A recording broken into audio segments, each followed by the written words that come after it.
You're watching Signature Television, and this is Signature Morning. Yesterday it was World Mental Health Day, and it's a day apparently that so many persons don't really, understand what mental health is about. So we took it upon ourselves to actually try to explain with a guest in the studio today. She is Dr. Peace Ihanacho. She's a psychiatric nurse. She would be delving into mental health issues, what mental health really truly is, because again, not so many persons know what mental health is about. Madam, thank you so much for joining us today. We truly appreciate your time. Thank you. Good morning, Ma. Good morning, Belinda. All right. What is mental health? Let's even start from there, because again, it's not like malaria where you say, okay, when you're down with malaria, this is a drug you're going to take. Is mental health in any way, affected by the economic situation of a country or someone's pocket? What's for you is mental health, and how do you even know you have a mental health issue? All right, mental health is an aspect of health because the World Health Organization in 1948 was the first organ to say, for somebody to say that he's healthy, he has to have wellness in three domains: physical, social, and psychological or mental. So from there, we deduced the slogan that there's really no health without mental health. So the mental health component, of course, that definition said it is not merely the absence of a physical ailment or disease. That is, health is not just the absence of maybe a physical ailment, but somebody has to be well in those three domains. For the first time, throwing light on the fact that there's actually a significant part of us that is mental, and we have to give attention to it. So when we talk about the mental health aspect of us, we are thinking of those areas that involve our thinking, our emotions, and of course our behavior. Thinking, emotions, behavior. Reason is that by the time you say that somebody is mentally ill, for example, the commonest things you see will be abnormalities or disorders or disruptions in thought processes, in feelings, and in behavior.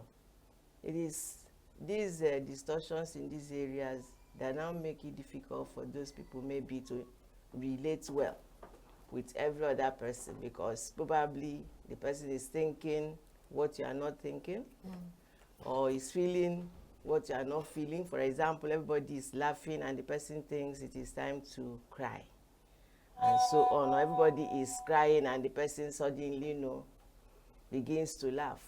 Or then behavior, which is the commonest one we see.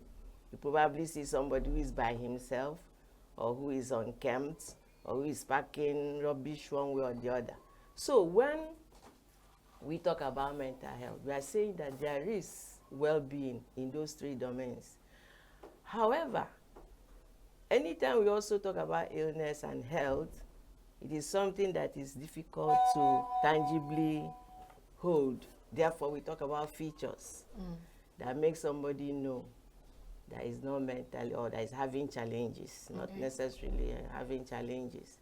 For example, everybody undergoes stress. And then you see the person that is having challenges is not able to manage his stress, at least normal stresses. We know that certain stresses are actually above limit. But then when somebody is mentally healthy, you see a lot of resilience. That is, the person, even after stretching, the person is able to bounce back. And then you say that person is mentally healthy. But if somebody is having challenges in the area of mental health, you could see that normal stresses could become too much. The person, tends to succumb. I like to use the word succumb when there is, when those stresses are there. So, and then we talk about somebody's ability to have a realistic view and estimation of oneself and one's abilities. Yeah, if you're mentally ill, it doesn't really, I mean, if you're mentally healthy, you don't really feel bad to say, I cannot do this. And then when you cannot do it, and when you know you cannot do it, doesn't throw you off.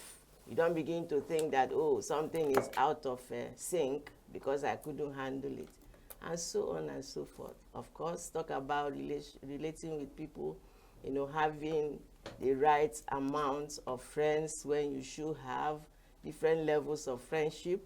I'm talking about it in a layman's language. You know, I used to tell students that, you know, in teaching this, I would say, you have a circle of friends that are different levels of relationship. Everybody can be intimate, yet everybody cannot be distant and all that. So these are all features in mental health. So you have the right kinds of relationships and so on. So how do you differentiate between common stress? You know, you talked about stress, you talked about anxiety, and how do you differentiate between that stress or anxiety and more serious mental conditions? Well, common stresses, everybody undergoes one. When he was asking me, he said something about pocket, and everybody knows that the pocket is a very, very important source of stress at this time. You mean poor amount of money or small amount of money is in your pocket can cause mental stress? Enough. We're not having enough, you know, in relation to the things that you need to do. Yeah. Can So- cause mental stress. No, Can cause mental. it's a stress in itself. Okay. It's a stress in itself. But you see that so many people are able to somehow get by. They don't go to maybe begin to steal Okay. because they don't have enough. And probably they don't begin to maybe go crazy, in quotes. We don't normally use that word, you know, or maybe indulge in other behaviors that are also counterproductive. So when you have that stress, that's normal for everybody. But that's not to say that sometimes people don't really get into extreme situations, even with this issue of pockets, you know. For example, in addition to the normal things, you see somebody experiencing different losses, maybe within a short period of time. Talk of maybe losing a home, losing a job, and so on. And then they are in quick succession. So you see that for some people, it will become too much.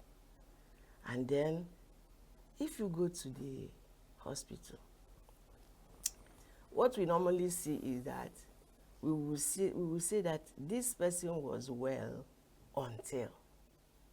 And that well until usually becomes a trigger.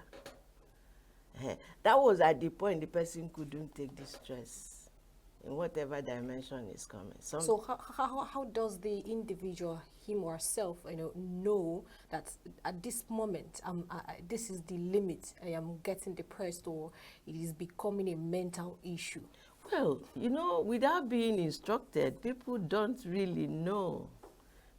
And that underscores issues like mental health awareness, like we do on mental health days, you know. So it's generally the importance of awareness.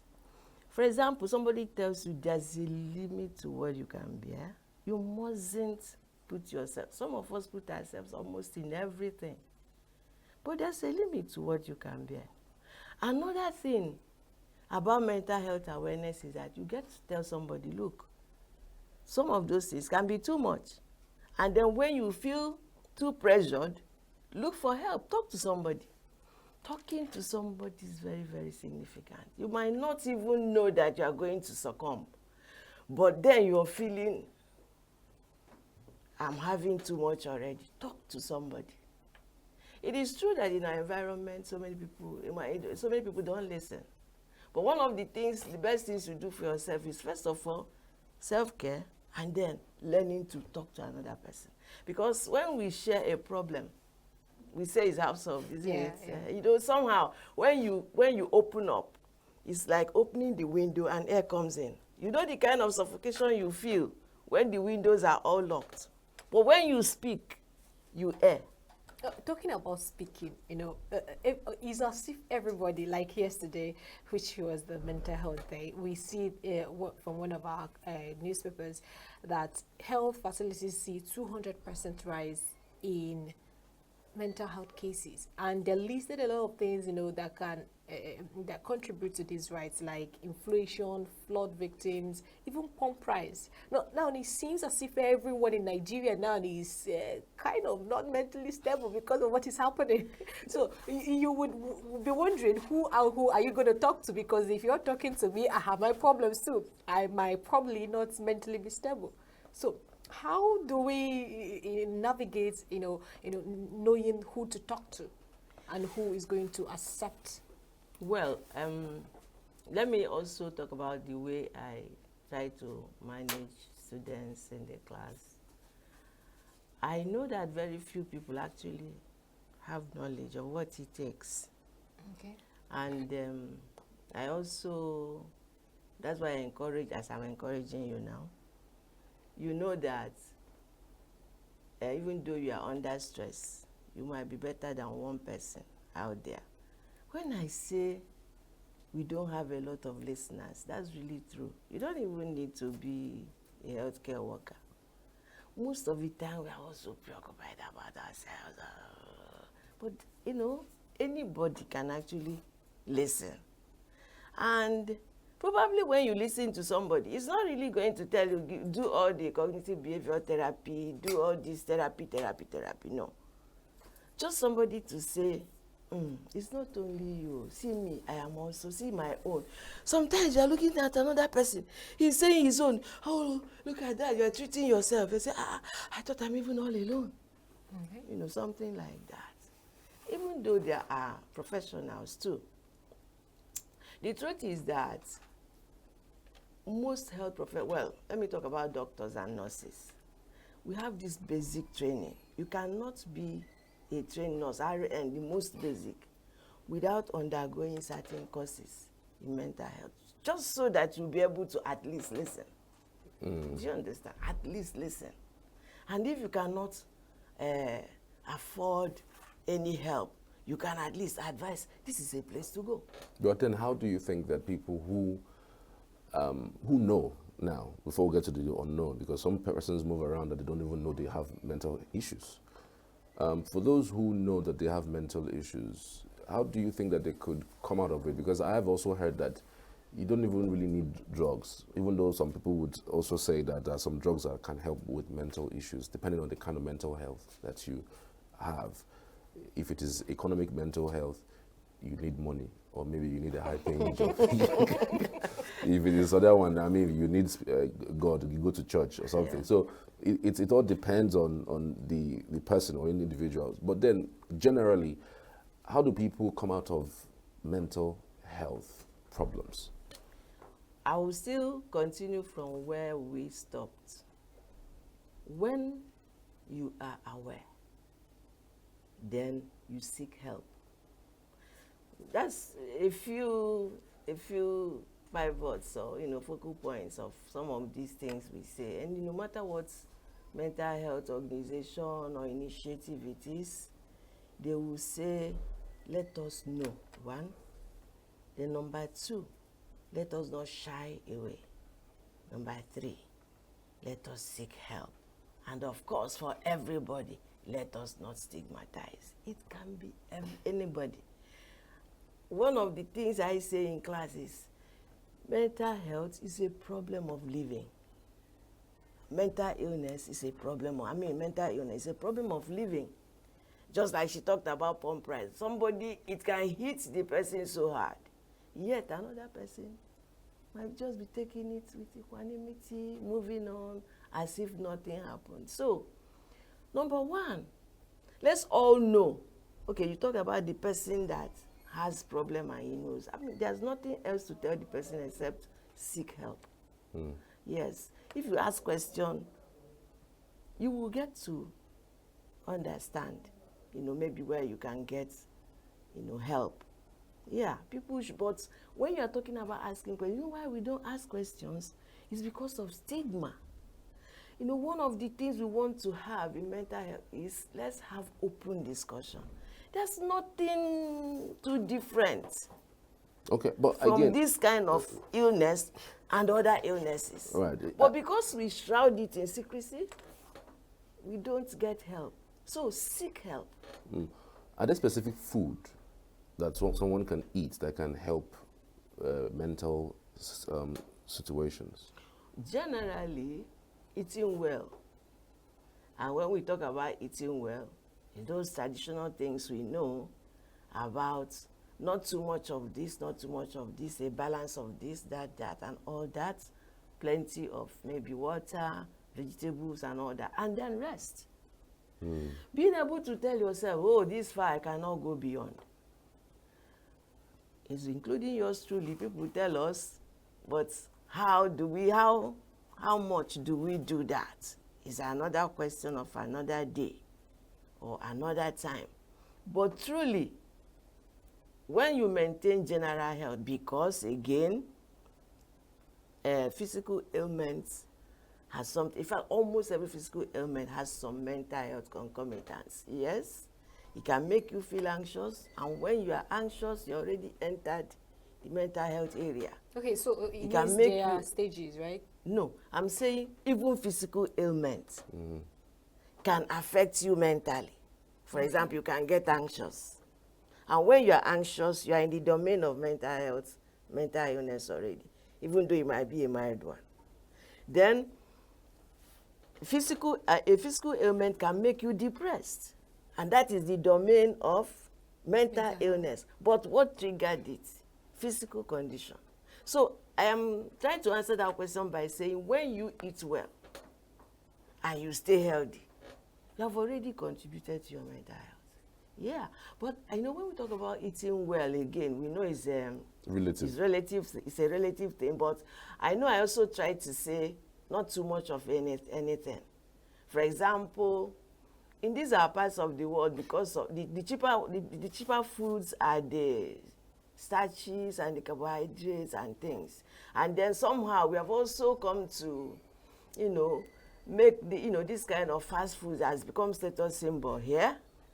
And there is no awareness that some of those things can at least trigger physical health conditions. And anybody, for example, that has some of the flagship ones, diabetes, hypertension, cannot be balanced mentally. Reason is at least that problem of having to take drugs every day. It can hit people hard. And so when you have these chronic conditions already, you are grappling with problems of mental health. So it's all related. Remember, we are talking about health really. And if there is health, it means that mentally, physically, and socially, you are experiencing well-being. Okay, today is International Day of the Girl Child, and we know, the girl child usually undergoes certain stereotypes in the society and pressure. So how do you advise that a girl child can, manage their mental health? And again, you're a psychiatric nurse. How do you manage your mental health? One of the commonest things I incidentally also manage young girls because I teach them. One of the commonest, and from experience, one of the commonest ways that young girls should, in fact, everybody, young people should manage their mental health is, don't go into something that will bring you regrets later. Regret is one thing that you stay with. You don't tell anybody. Our people say, when you're regretting, you don't tell your fellow.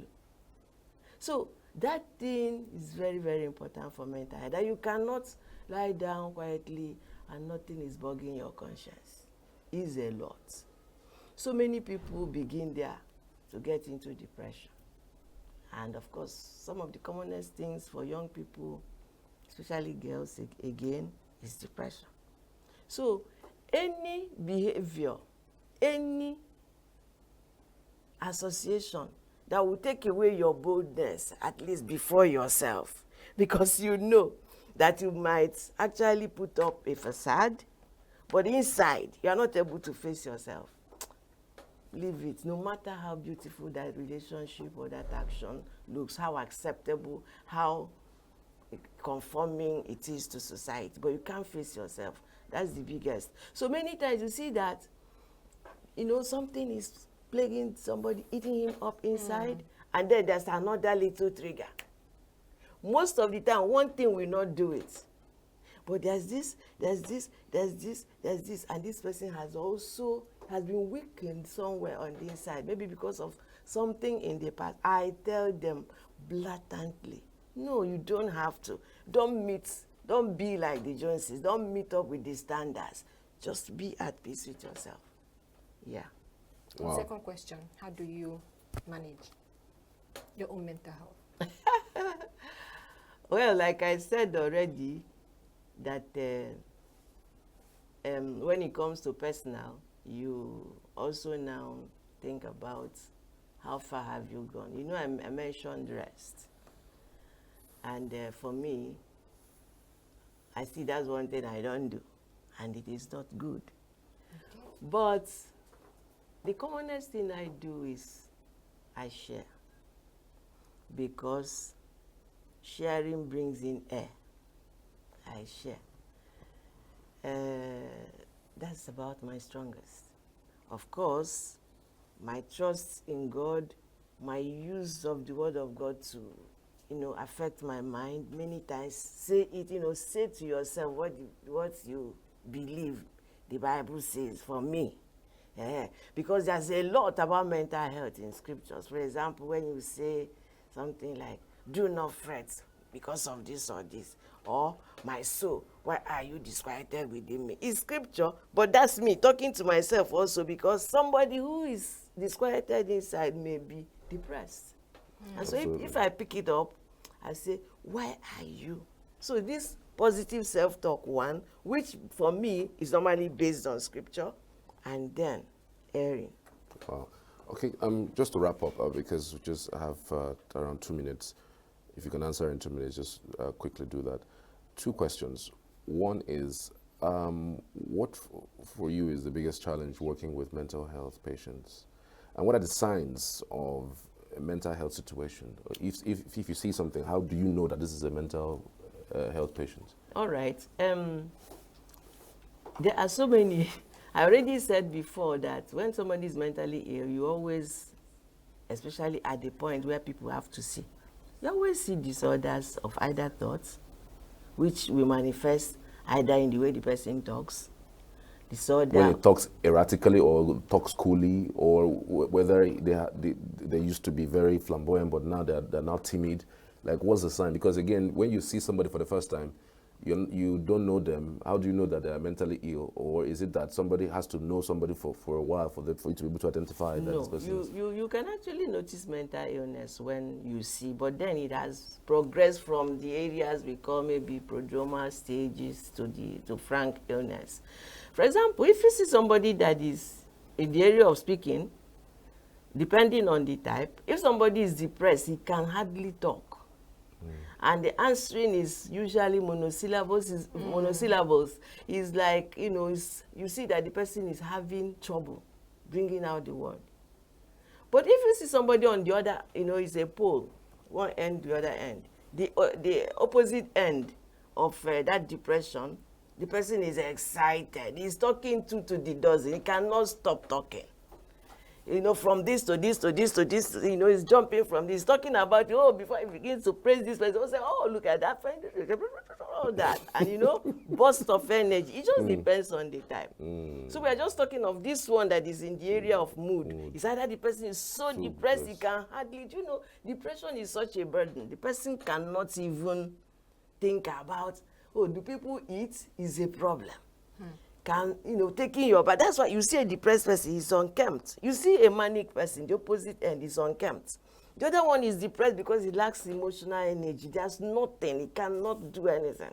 He doesn't also sleep. One of the things they begin to see, apart from talking, first of all, they begin to withdraw. And then they don't sleep. Then they stop eating.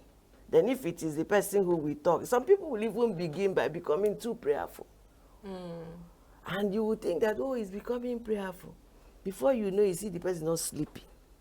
No matter how prayerful, at a time you should sleep. And then he's avoiding food.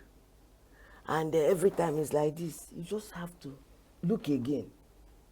And then before you know it, he's not wanting to take his bath because he's not thinking in that direction. The preoccupation doesn't come to that side at all. Wow. Then the other end, the person is not bathing, is not eating, is not sleeping. Why? Because the activities in the brain are too much. You know, flight of ideas is thinking from this to this, jumping. You know how people say the reason they say somebody is mad is because before he finishes talking one thing, another person, another one jumps in, and that's a typical manic patient, the opposite pole of depression. Wow. Now, if you're talking about something like schizophrenia, you now begin to see thought disorders.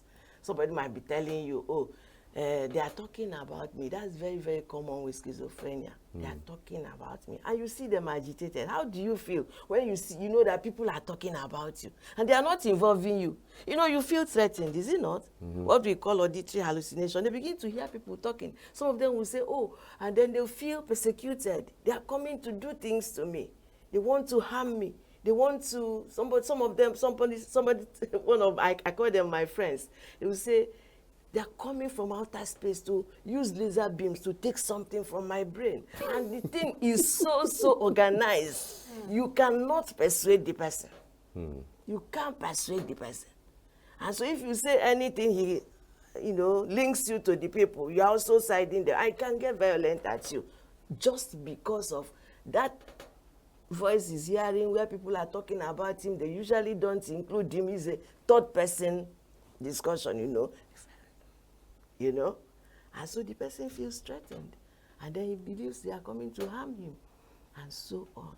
Some people see things, some people perceive tastes, that are not other people don't perceive. In all the senses, we can have what we call hallucinations, and then we can have the delusions, that the false beliefs. Wow. That like somebody believing that they are coming from outer space. One of them I asked, why? What's I was exasperated. I said, what is even too important about it? You say, Auntie, that's what I don't know. And all that. Wow, So, that's there an are so many interesting conversation, really. I'm sure we're going to call you back to discuss further on this particular topic because it's a large topic and cannot be infused within 30 minutes. But thank you, Dr. Peace Ihanacho, for your time and input on the show this morning. Thank you so much. All right. So we're back shortly for another discussion as it relates to the girl child. Do stay with us.